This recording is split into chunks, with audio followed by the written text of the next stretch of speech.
जो व्यक्ति जितना अपने कर्मों से वशीभूत है,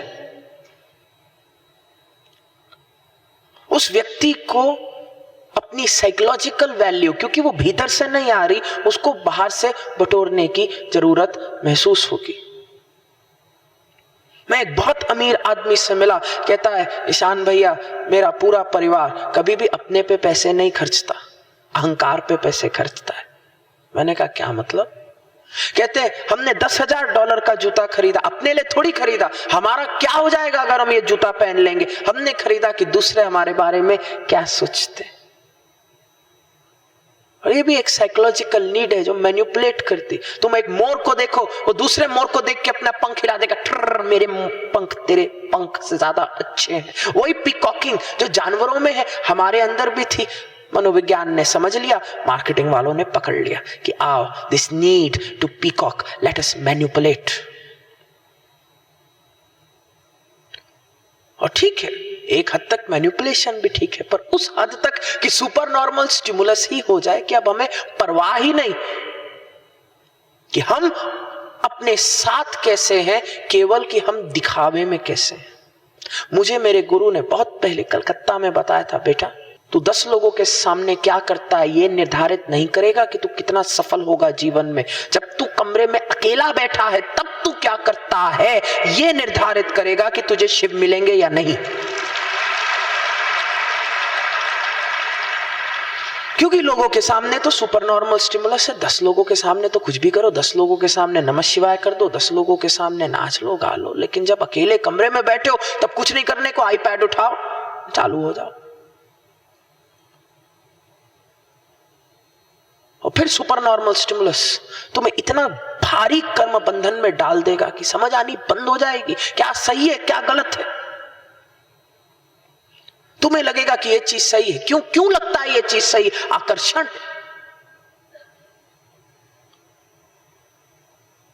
लेकिन तुम्हें यह सोचना है कि जो तुम्हें सही लगे चीज जरूरी नहीं वो सही हो। क्या पता तुम्हें तुम्हारा सुपर नॉर्मल स्टिमुलस चला रहा है, कर्म चला रहे हैं। पोषण के लिए विल पावर चाहिए, पोषण के लिए एक चीज चाहिए और वो है पर्सनल साइकोलॉजिकल वैल्यू। वो है एक साधारण सा विचार दैट आई डिजर्व। क्या बोलो, फिर बोलो, फिर बोलो। ये तुम्हारा मंत्र होना चाहिए, बाकी सब भूल जाओ।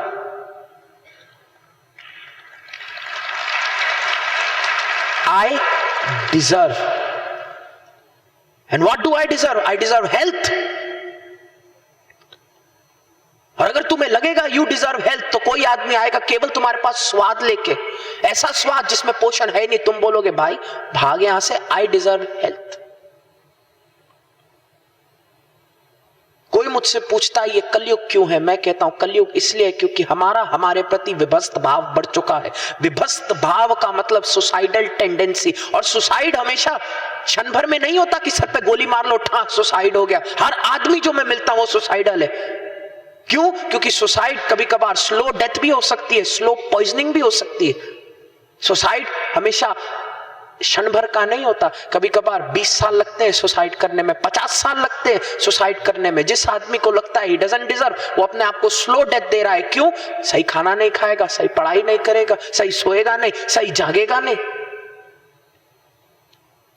मैं एक आदमी से मिला जो 5 साल पहले भारत छोड़ कहीं चला गया काम करने, अब करोड़पति है, 3-3 रोल्स रॉयस है, लेकिन ना सोने का ठिकाना ना जागने का ठिकाना, सर के सारे बाल उड़ गए।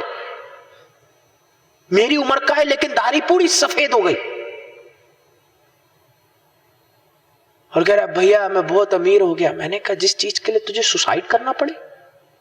कहते सुसाइड आपने ऐसा कैसे कह दिया? मैंने कहा देख भाई जिस हिसाब से तू चल रहा है, यमराज अंकल खड़े हैं वेट कर रहे,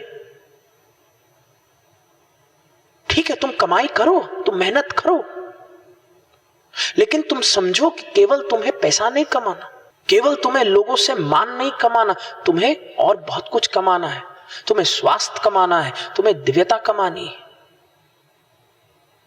तुम्हें प्रेम कमाना है। सबसे बड़ी समस्या कब हुई? जब मैं भारत से निकला, मेरी जेब में भारतीय रुपये थे, लेकिन मैंने एक चीज समझी, अमेरिका में जाके तुम भारतीय रुपया नहीं खर्च सकते, तुम्हें सबसे पहले रुपये को डॉलर कराना होगा। जानते हो? हाँ जी ना जी। बहुत दुख होता है जब 1000 रुपए मात्र $10 से भी कम, और फिर मेरे को लगता है कि अभी तो जेब में 1000 थे, अब तो केवल 9-10 बचे हैं। ओहो। लेकिन ये बात मुझे बहुत पहले समझ आ गई। मैं जब किसी देश में जाता हूं, कहीं पे कुछ भी खरीदता हूं, मुझे कहते हैं भाई साहब इतने की, मैं 2 मिनट के लिए साधना करना शुरू हो जाता हूं, सांस भीतर।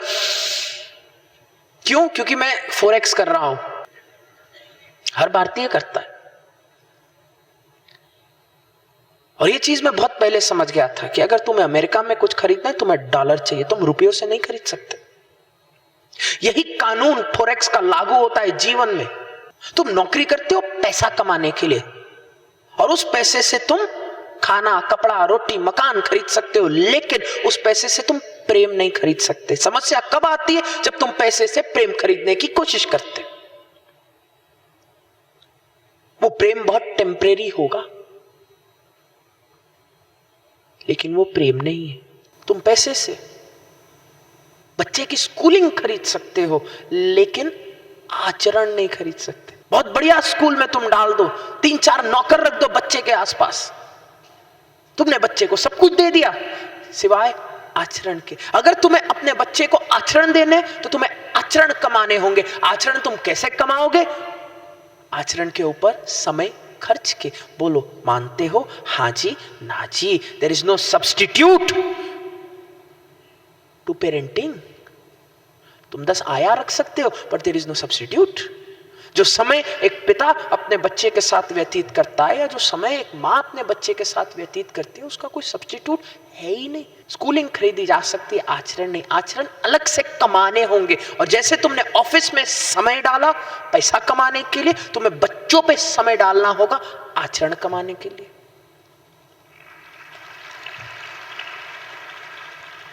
फोरेक्स का नियम है, जैसे तुमने ऑफिस में समय डाला पैसा कमाने के लिए, तुम्हें साधना के समय थोड़ा टाइम स्पेंड करना होगा दिव्यता कमाने के लिए।